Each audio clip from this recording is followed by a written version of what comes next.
Quero convidar o pregador de hoje, é um amigo querido, foi meu pastor quando estava saindo aqui, ele foi pastor de jovens da nossa igreja, e hoje está trabalhando já há alguns anos lá no Rio Grande, em Porto Alegre, à frente da igreja Monte Serra.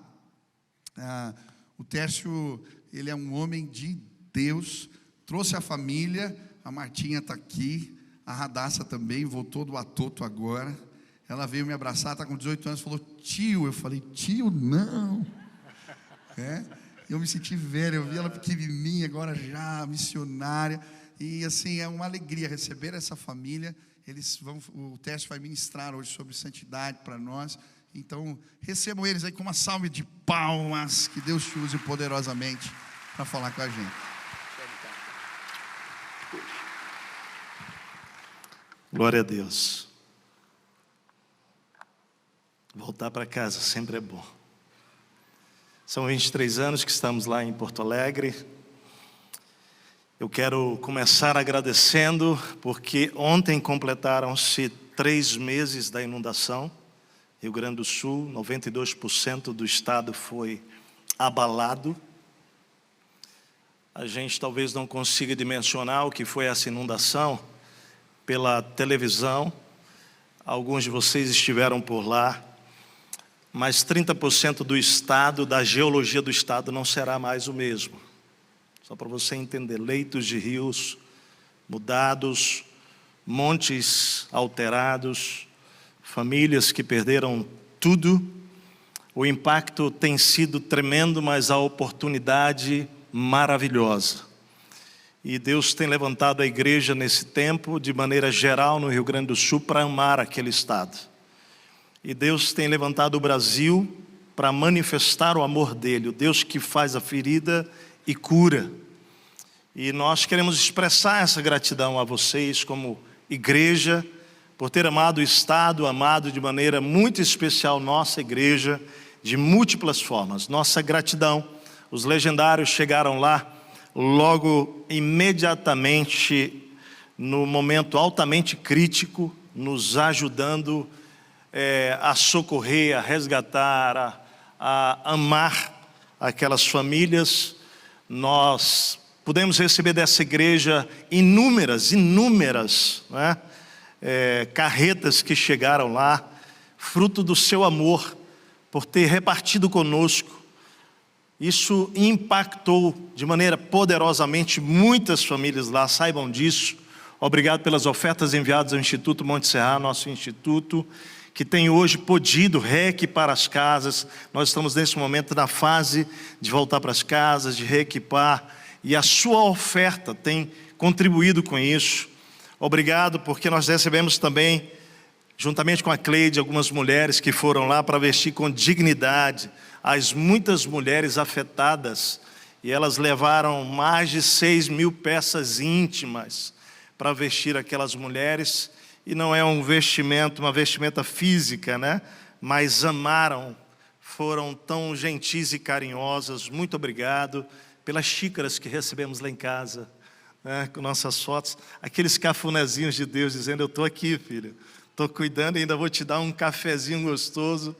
Gente, isso é tão precioso para nós. Obrigado pela generosa oferta que essa igreja deu também para a nossa igreja, na perspectiva de podermos restaurar o nosso prédio, que ficou embaixo da água também, 3.500 metros quadrados e a parte de baixo, e ficou 1,60 m por 40 dias debaixo da água. Perdemos absolutamente tudo lá, mas essa igreja enviou ofertas para lá, e nós estamos, graças a Deus, empenhados para restaurar aquela estrutura física. Mas o mais lindo de tudo, fizemos um vídeo com o prédio da igreja embaixo da água e dizendo, olha, mas a igreja está viva. E aparece a igreja espalhada na cidade, amando, servindo, cuidando. Em 45 dias batizamos 60 pessoas de oportunidade. O Rio Grande do Sul, o coração abriu. E naquele período da tragédia, 45 dias depois, nós estávamos batizando 60 pessoas. E não é algo exclusivo da Monte Serra. Deus está fazendo um movimento no Movimento de salvação, de cura, e nós cremos que Deus encharcou a terra, não foi de água. Deus encharcou o coração do povo, do Espírito Santo, e há um momento de semeadura, tremenda oportunidade para nós, e cremos numa grande colheita. Estamos orando agora para fazer o Ore Porto Alegre lá também, né? E tudo que Deus está fazendo para realmente ver aquele estado aos pés de Cristo Jesus. O texto que quero deixar para a igreja, 2 Coríntios 9, diz assim: aquele que supre a semente ao que semeia e o pão ao que come, também lhe suprirá e multiplicará a semente e fará crescer os frutos da sua justiça. Vocês, querida Primeira Igreja Batista de Curitiba, vocês serão enriquecidos de todas as formas, para que possam ser generosos em qualquer ocasião, e por nosso intermédio, a sua generosidade resulte em ação de graças a Deus. E nós estamos aqui para dizer: Deus, muito obrigado por esta igreja amada, que tem amado o nosso estado, nos amado como família e amado a igreja de Jesus. E ele diz assim: o serviço ministerial que vocês estão realizando, e naquele momento referindo-se às ofertas enviado às igrejas da Judéia e em Jerusalém, ele diz assim: não está apenas suprindo as necessidades do povo de Deus, mas também transbordando em muitas expressões de gratidão a Deus. Gratidão, gratidão, gratidão. Vou orar mais uma vez. Pai, nosso coração se enche de louvor, bendizemos o Teu nome, a Tua presença, a Tua bondade, a Tua graça, manifestando-se por meio desta igreja. No meio desta igreja, nós glorificamos pelo que já vimos e ouvimos de testemunhos nessa manhã, do que o Senhor está realizando no meio do Teu povo, e o que o Senhor está fazendo através desta igreja, nesta cidade e para o Brasil e mundo. Obrigado, Deus, pelo que ouvimos aqui, desse amor transbordando na direção, ó Deus, de tantas pessoas que a sociedade despreza. Obrigado pelo ministério, Senhor, Johnny's House, que veio ao Brasil e que inaugurou esse ambiente tão precioso de amor e cuidado.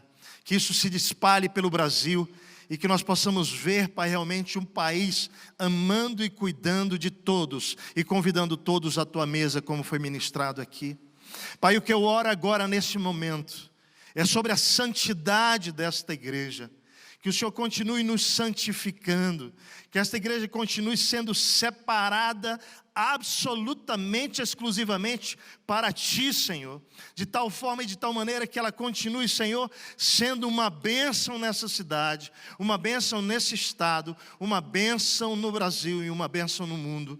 E, Senhor, que assim seja com a vida de cada pessoa, que nesta manhã, Pai, Teu Espírito fale ao nosso coração e que nós respondamos ao Senhor acerca da nossa santidade, em nome de Jesus. Amém. Amém.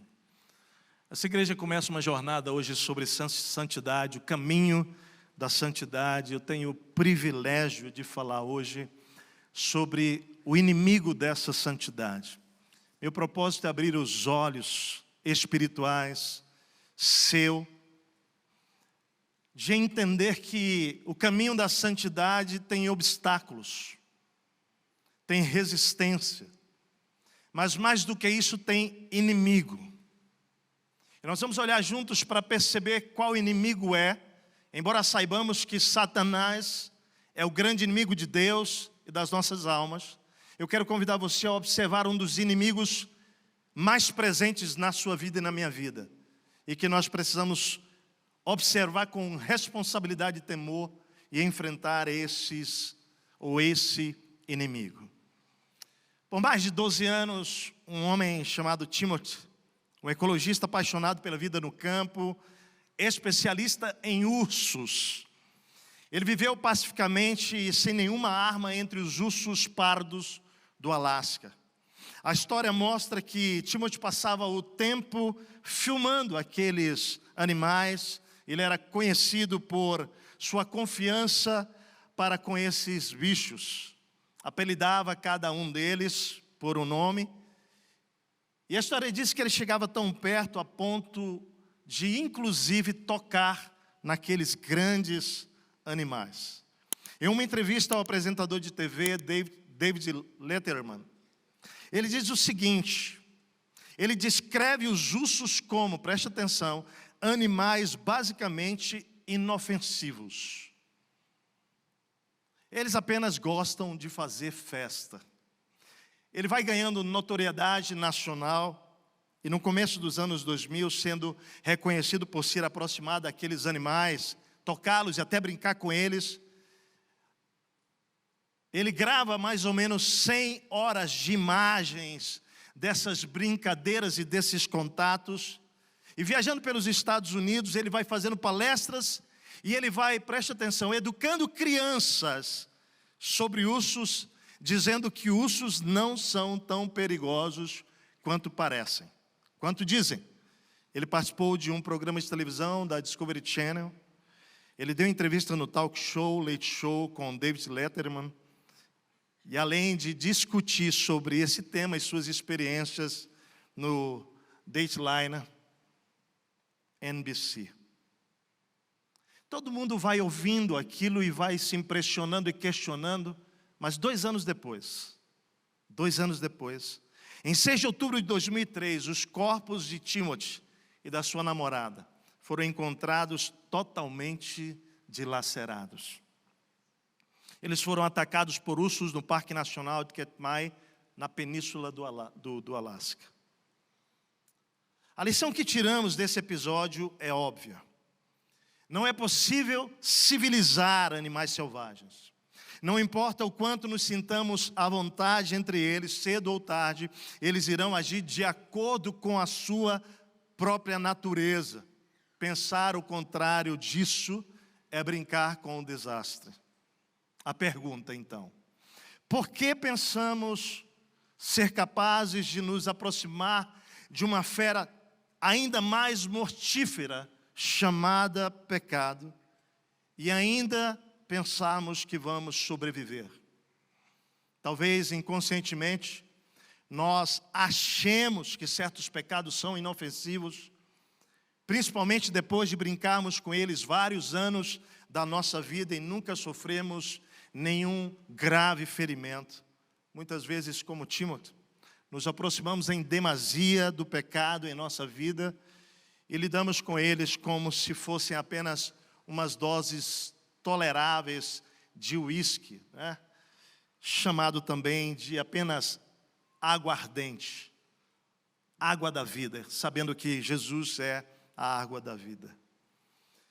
Eu creio que a nossa perspectiva sobre o pecado muda quando analisamos bem o pecado. Quando nós, de forma intencional, vamos entender a natureza do pecado. Muitas vezes estamos com os nossos olhos como que com escamas, vivendo uma guerra interior, mas somos impedidos de vê-la espiritualmente, porque nós estamos desconectados, enquanto discípulos de Jesus, da nossa intimidade com o Pai. Mas enquanto filhos de Deus, quantos aqui já tomaram a decisão por Jesus? Levanta a mão, por favor. Somos chamados a andar em santidade. Deus, em Cristo Jesus, não deseja ser para mim e para você apenas mais um tesouro, mas o único tesouro da nossa história e da nossa vida. E entenda que, embora Satanás seja um inimigo feroz da santidade, ele trabalha armando situações, elaborando oportunidades, nos atraindo, nos distraindo, para que a nossa carne ela possa ser saciada por esses desejos ardentes que ainda estão dentro de nós, batalhando contra o Espírito de Deus. Na verdade, nossa carne sempre luta e vai continuar lutando até o último dia da sua vida e minha vida, como discípulos de Jesus, para estabelecer outros tesouros na nossa história, na nossa vida, como sonhos que já deixamos para trás, como desejos que já abrimos mãos na nossa história, que decidimos fazer isso com alegria e fé, de que nada mais importa para nós do que Deus e a sua vontade. Deus e os seus planos. Mas aí Deus que nos ama, nos conhece, nos sonda, como foi lido aqui o Salmo 139, Ele vai e Ele nos visita. E de alto e baixo Ele faz aquela radiografia. E ao nos despir, mas cheio de graça, cheio de amor, cheio de compaixão, Ele vai nos revelando os nossos amores escondidos, os quais nós precisamos enxergar diante dEle, não sozinhos, porque sozinho o que nós vamos ver é acusação, mas diante dEle o que nós vamos ter é esperança e dizer, não serve mais para mim isso.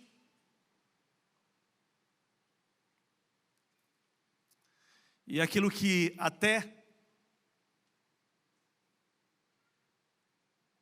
repudiado interiormente e espiritualmente por nós, mas que ainda nos escraviza lá, Deus está dizendo, eu quero te ajudar a se libertar disso. A Bíblia diz que o amor de Deus nos constrange, sem dúvida. O capítulo 8 de Romanos, para mim, preste atenção, Romanos capítulo 8, me ajuda a ver claramente que nós temos dois caminhos enquanto discípulos de Jesus, que já vivemos no Espírito, que já temos o Espírito, mas que precisamos andar guiados pelo Espírito e não guiados mais pela nossa carne como antes era. Ele vai nos dizer e nos mostrar, querido, quanto o pecado interfere em pelo menos 5 áreas da nossa vida. A primeira área da nossa vida, eu quero te convidar a olhar Romanos capítulo 8, 5 a 3. É no que nós desejamos. Acompanha comigo aqui, olha só o texto. Quem vive segundo a carne tem a mente voltado para o que a carne deseja. Mas quem vive de acordo com o Espírito tem a mente voltada para o que o Espírito deseja. A mentalidade da carne é morte, mas a mentalidade do Espírito é vida e paz. A mentalidade da carne é inimiga de Deus, porque não se submete à lei de Deus, nem pode fazê-lo. Quem é dominado pela carne não pode agradar a Deus. Entretanto, vocês não estão sob domínio da carne, mas do Espírito. Amém, igreja? Se de fato o Espírito de Deus habita em vocês e já habita em nós, e se alguém não tem o Espírito de Cristo, você que está aqui, que ainda não recebeu a Cristo, ele vai dizer, não pertence a Cristo, então a tua guerra é que mesmo que você não queira, a tua carne vai dominar você, e é a razão pela qual eu preciso de Jesus, para que Ele quebre o poder dessa carne na minha história. Você que está aqui precisa entender que Jesus pode fazer isso por você hoje. Ele diz, mas se Cristo está em vocês, o corpo está morto por causa do pecado, mas o Espírito está vivo por causa da justiça. E se o Espírito daquele que ressuscitou Jesus dentre os mortos habita em vocês, aquele que ressuscitou a Cristo dentre os mortos também dará vida a seus corpos mortais por meio do seu Espírito que habita em vocês.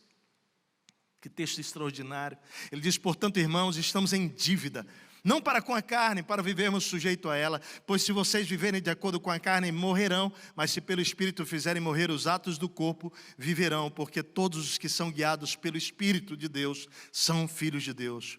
Pois vocês não receberam o Espírito que os escravize, para novamente temerem, mas receberam o Espírito que os torna filhos por adoção, por meio do qual clamamos, Abba, Pai, papaizinho.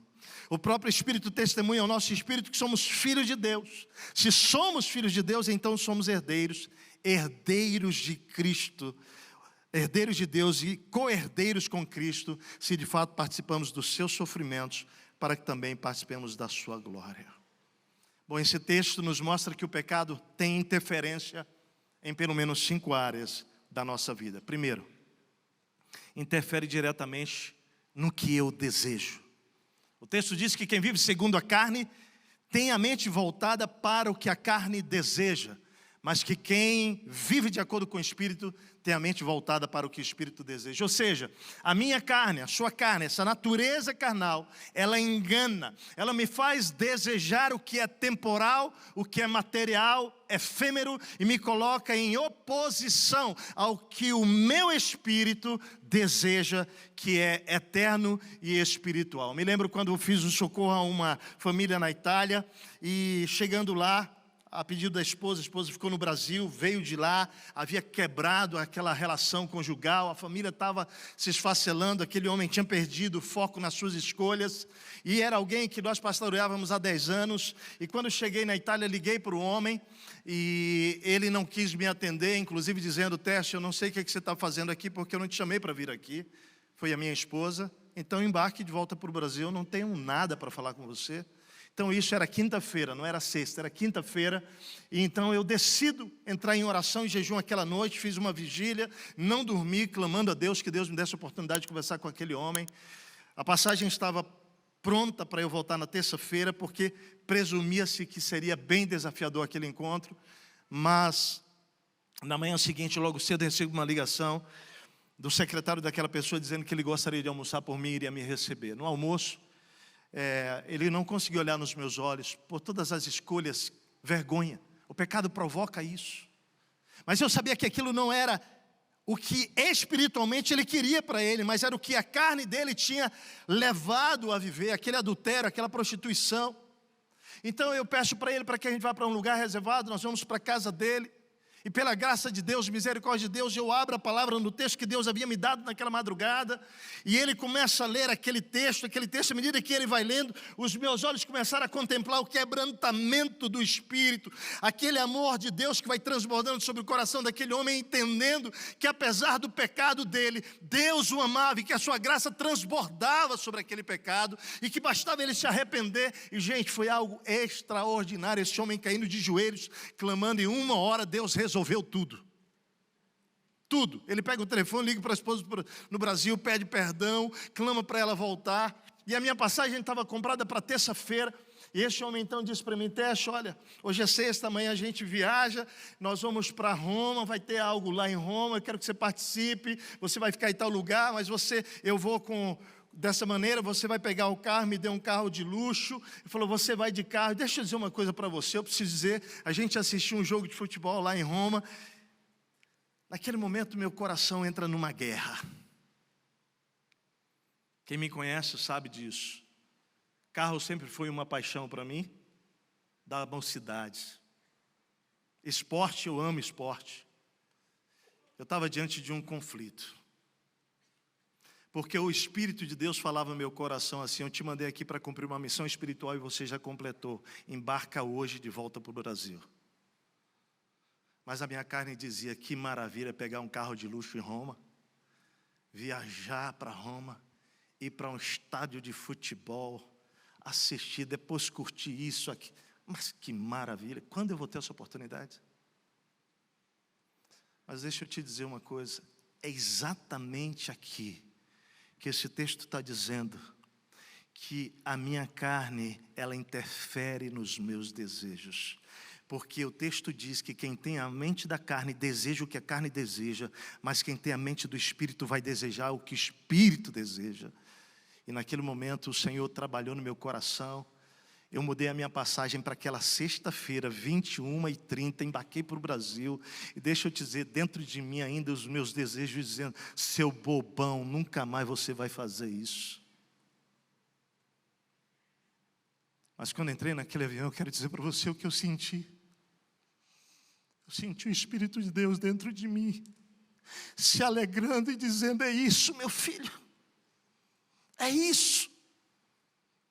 Não se permita ser guiado pelos teus desejos. Querido, esse texto me revela que além disso interferir nos meus desejos, a minha carne interfere diretamente no meu destino. Olha o texto, a mentalidade da carne é morte, mas a mentalidade do Espírito é vida e paz. Pois se vocês viverem de acordo com a carne, morrerão, mas se pelo Espírito fizerem morrer os atos do corpo, viverão. Então observe, querido, que a carne, ela me leva à morte, à medida que eu me permito responder aos desejos que ela quer que sejam satisfeitos. A carne me leva à inutilidade da vida, porque ela busca uma glória terrena, imortal, passageira, temporária. E mesmo sem perceber, à medida que nós vamos respondendo aos desejos da carne, nós vamos morrendo aos poucos, antes mesmo de morrer fisicamente. Há muito tempo, um homem de negócios membro da nossa igreja, fechou uma venda. Na verdade, ele vendeu a empresa para uma multinacional. Ele, um homem temente a Deus, consagrou ao Senhor o seu dízimo.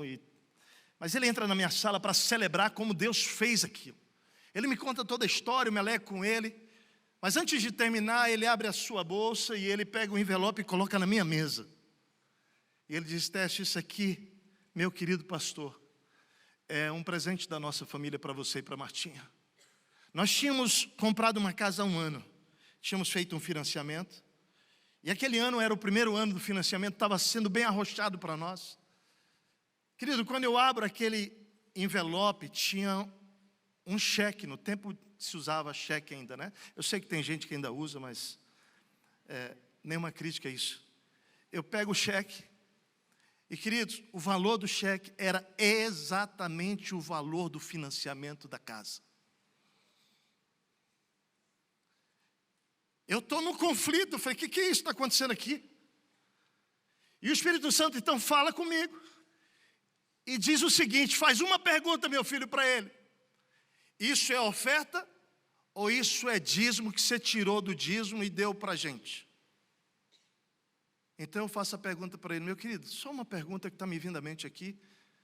Isso aqui é uma oferta que Deus colocou no coração para nos abençoar como família pastoral? Ou isso aqui é dízimo? Você tirou do dízimo? Pastor, isso aqui é dízimo. Eu tirei uma parte lá do dízimo que eu já entreguei. Isso aqui é dízimo, mas eu entendi que é para o pastor. Eu peguei aquilo, empurrei na direção dele e falei assim para ele: meu amado, isso aqui não me pertence. Isso aqui é do Senhor. Se eu tomar isso, estarei roubando de Deus. Mas você quer saber o que minha carne estava dizendo? A minha carne estava dizendo assim: seu bobão, 25 anos que você vai ter que pagar nas costas agora, eu estou resolvendo aqui, porque essa voz maligna, o que ela está querendo é que você caia numa armadilha que vai te levar à morte. À morte. Devolvi aquele dinheiro, quero te dizer, continuei com minhas dívidas, não eram dívidas, eram compromissos meus financeiros, mas com a minha consciência absolutamente em paz. Você está entendendo o que Deus está falando com você? Porque o caminho da carne vai levar à morte. Esse texto diz que a carne interfere diretamente na minha condição emocional. Tudo bem, você pagou a casa, mas você não tem paz mais. Olha lá o texto. A mentalidade da carne é morte, mas a mentalidade do Espírito é vida, é paz. Paz. Fala para o teu irmão: a carne não, fazer vontade dela não te dá paz não, querido. Fala para o teu irmão isso aí, não te dá paz. Impressionante. A carne destrói a minha paz, me torna insatisfeito, me torna insaciável, como quem nunca encontrou a fonte da vida, mas nós já estamos saciados por Jesus, amém, querido? Fala para o teu irmão: você não precisa de mais nada, amado. Fala para ele assim: ó, você não precisa de nada que a sua carne queira te oferecer. Você já tem tudo, eu já tenho tudo. Mas à medida que nós andamos segundo a carne, nós passamos a viver gemendo na busca do que a minha alma só pode encontrar em Jesus. Eu durmo, na verdade, pensando no que falta, ou melhor, eu nem durmo, porque eu passo as noites pensando no que eu deveria ter e não tenho ainda, no que eu queria fazer e não fiz ainda. Essas coisas vão roubando de nós a nossa alegria, a nossa paz e gerando descontentamento e insatisfação. O texto me mostra que a minha carnalidade, ser guiado pela carne, pelo pecado, interfere diretamente na minha submissão a Deus. Ele diz que a mentalidade da carne é inimiga de Deus, porque não se submete à lei de Deus, nem pode fazê-lo. Quem é dominado pela carne não pode agradar a Deus. Fala comigo: quem é dominado pela carne não pode agradar a Deus. Não pode. Por quê? Porque a carne me leva à obediência dos meus desejos, das minhas vontades, dos meus anseios, e despreza o senhorio e o governo de Jesus, me levando diariamente a insurgir contra a lei de Deus, desagradando. Então atenção, a sua vitória e a minha vitória é escolher diariamente Deus, minuto a minuto, porque os meus e os seus pecados da juventude, eles gostam de vir nos consolar nos nossos momentos de tristeza, de depressão, né? Eles vêm para consolar, eles fazem os seus melhores amigos. Não se iluda, querido. Nós precisamos vigiar e clamar para que Jesus nos transforme, decidindo obedecê-lo minuto a minuto. Quinto lugar, o pecado interfere diretamente na minha liberdade espiritual. Cristo já nos libertou, nós somos livres, amém, igreja? Entretanto, vocês não estão sob o domínio da carne, mas do Espírito. Se de fato o Espírito de Deus habita em vocês, pois vocês não receberam o Espírito que os escravize para novamente se temerem, mas receberam o Espírito que os torna filhos por adoção, por meio do qual nós dissemos: papai, querido Pai. A minha carne, por fim, me escraviza, me leva de volta aos prazeres e angústia do cárcere que eu vivia antes de Cristo e do qual eu já fui liberto pela sua graça. Impressionante, porque a minha carne me leva de volta a um Senhor insatisfeito e que deseja me usar como seu servo. Daqui a pouco, não é, você está satisfazendo não a Deus, mas aos desejos da sua carne. Outro Senhor está controlando e fazendo de você e de mim escravos. Na verdade, a minha carne é o maior aliado do pecado. Carne e pecado andam de mãos dadas. A questão, queridos, olha só para mim aqui, por favor, é que nós precisamos entender, para que nós possamos entender essas interferências da carne na nossa vida, nós precisamos entender então o pecado. Nós precisamos conhecer o pecado, nós precisamos rejeitar o pecado. Então vamos lá, o que é o pecado? Se como eu, você cresceu numa igreja, você aprendeu desde cedo sobre isso, pecado, infringir a lei de Deus. Livro de teologia sistemática vai dizer que pecar significa falhar em nos conformarmos à lei moral de Deus, através de atos, atitudes ou de nossa natureza. O vocábulo hebraico, grego, usado para descrever o pecado, tanto no Antigo Testamento como no Novo, significa estar um pouco fora, ou seja, errar o alvo. Deus tem um alvo para você e para mim, é glorificá-lo. É viver para a glória dele. Mas hora ou outra, essas coisas vão nos tirando desse alvo. O que fazer então? Como lidar com isso? Olhe para a palavra e veja que José, quando se recusa a ceder às investidas da esposa de Potifar, seu patrão, ele entende algo profundo que você e eu precisamos entender. Olha só. Pecado é um ato contra Deus, porque viola o caráter dele, que é santo, e que habita em mim e em você. Por isso que José, diante daquela cena onde a mulher de Potifar quer tomá-lo para uma experiência sexual e ele foge, ele vai dizer: como poderia fazer isso? Tamanha maldade e pecar contra Deus. Presta atenção, querido. É isso que é o pecado, é isso que é o adultério, a mentira, o engano, o suborno. É uma tamanha maldade. É uma tamanha maldade. Por isso que a Bíblia vai definir isso, por vezes nas Escrituras, quando o Senhor deseja demonstrar a natureza e a seriedade do pecado, Ele geralmente escolhe palavras relacionadas à intimidade conjugal e ao pecado sexual. Jeremias 3, 1-3. Tu te prostituíste com muitos amantes. Ele está falando para o povo de Israel: olha, vocês estão se deitando com outros amantes aí. Me abandonaram. Poluístes a terra com as tuas devassidões e não queres ter vergonha.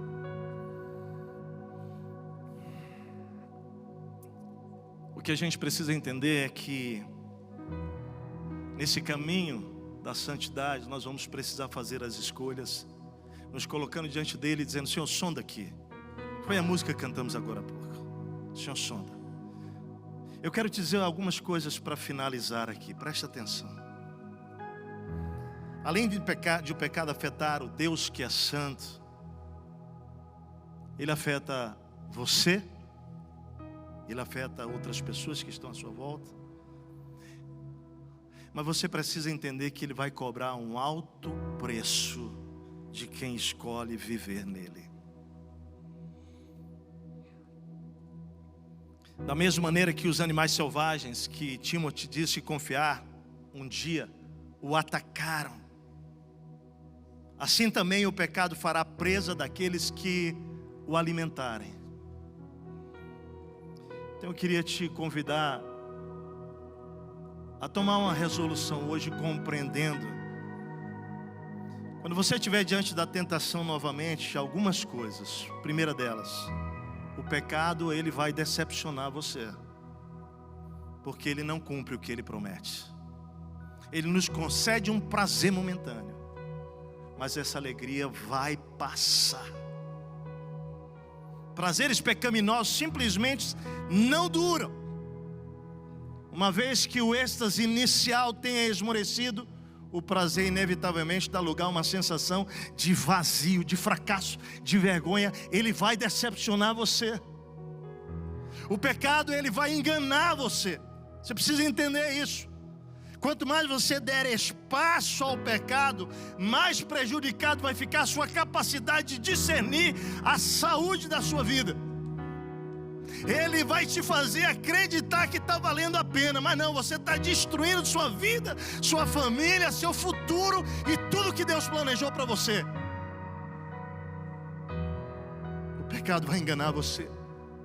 Você, sem perceber, vai começar a chamar, como diz lá em Isaías 5, 20, 21, um mal de bem e o bem de mal. Você vai começar a chamar de doce o que é amargo na sua vida, e o que é amargo de doce. Ele vai enganar você, e você precisa encarar isso dessa maneira. O pecado, querido, vai decepcioná-lo, vai enganá-lo, mas o que ele quer mesmo é dominar você. O que ele quer é controlar você. Provérbios 5, 22, quanto ao perverso, as suas iniquidades o prenderão, e com as cordas do seu pecado será detido. O pecado nos dá a ilusão de que é a porta para a liberdade, mas na verdade aqueles que flertam com ele se tornam escravos dele.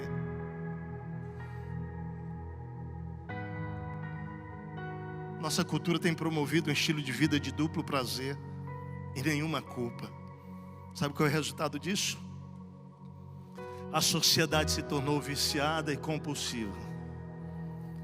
Nos tornamos escravos do sexo, da lascívia, da comida, do entretenimento, dos jogos, da recreação, do trabalho, dos brinquedos, do barulho, das atividades, do álcool, das drogas, dos negócios, da terapia, da mentira. Os seres humanos, eu e você, ao longo da história temos sido dominados pelos nossos próprios prazeres.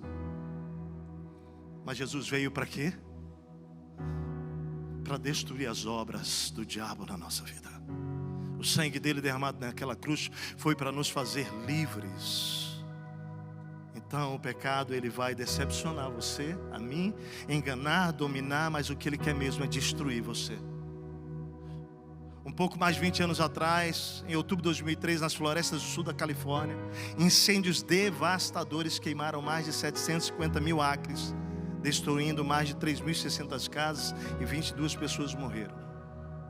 Um cara chamado Ken Hale, chefe do departamento florestal, foi um dos muitos bombeiros heróicos que trabalharam incessantemente para controlar os incêndios, após passar 52 horas lutando contra as chamas. Preste atenção. Ele fala o seguinte desse episódio. Ele fala que aquele incêndio mudou a sua perspectiva da vida ao ver a natureza mortífera das chamas.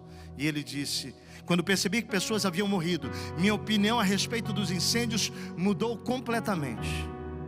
Eles deixaram de ser adversários à minha altura e passaram a ser algo muito mais mortífero, uma espécie de monstro. Muitos de nós nos tornamos tão familiarizados com o pecado que não mais o enxergamos como um monstro mortífero. Mas eu quero dizer para você hoje que a nossa carne e o pecado são mais perigosos do que ursos selvagens e mortais, muito mais do que incêndios florestais. Eu tinha um sonho, sabia? É verdade. Eu tinha um sonho pessoal que depois dos 65 anos nós íamos mudar para uma nova camada no nosso ministério. E nós iríamos comprar uma casa na beira da lagoa. Que lagoa? Qualquer uma do Brasil. Para acolher pastores jovens, fazer lá alguns quartos para pastores, para passarmos uma semana com pastores, encorajando aqueles pastores, amando, partilhando da nossa história, da nossa experiência. Eu sempre pensei na beira de uma lagoa, porque eu gosto muito de água, fui criado com água. Mas quando eu vi a força de um tsunami de rios que desceram no Rio Grande do Sul, eu disse para Martinha: eu quero a casa na montanha agora. Porque eu descobri que eu não estou à altura de enfrentar aquilo. Você entende o que Deus está falando conosco sobre o pecado?